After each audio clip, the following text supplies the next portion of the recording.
を務めるむいむいです。本日は2023年12月に回したはちみつガチャをご紹介します。こちらは東京横浜限定のガチャです。まずは赤カプセルから。桜印はちみつミニチュアコレクションでございます。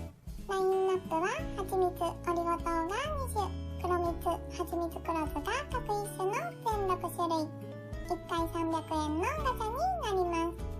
さて1つ目は純粋はちみつが当たりました。ハイクオリティで可愛すぎる。パッケージのデザインは忠実に再現されており、ラベルの表記も非常にリアルです。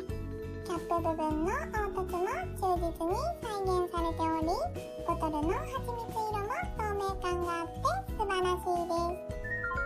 蓋は開けれないけど、これは可愛すぎます。続いても同じ赤カプセルになります。2つ目はレンゲはちみつが当たりました。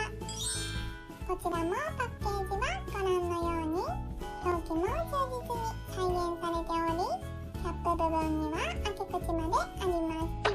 純粋はちみつより少し濃いめのはちみつ色のボトルです。はちみつ2種はこちらの赤カプセルで、どちらもボールチェーン付きです。2つとも本当に可愛らしいです。続いては黄色カプセルを開けていきましょう。気になる3つ目は黒蜜が当たりました。こちらもハイクオリティです。パッケージはこのような感じで、ラベル表記もリアルで、こちらもキャップ部分に開け口があります。ボトルは濃厚な黒蜜色がリアルで可愛らしい。こちらはレンゲはちみつと同じボトルで、ボールチェーン取り付け部の色までこだわっていて本当に素晴らしい。黒蜜も可愛すぎますね。続いてはこちらの黄色カプセルを2つ開けます。4つ目と5つ目、オリゴ糖金オリゴが当たりました。まずは天才オリゴ糖。パッケージはこのような感じとなっており、ラベル表記はご覧の通りでございます。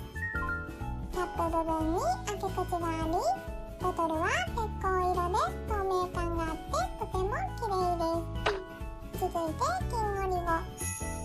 パッケージはこのような感じとなっており、ラベル表記はご覧の通りでございます。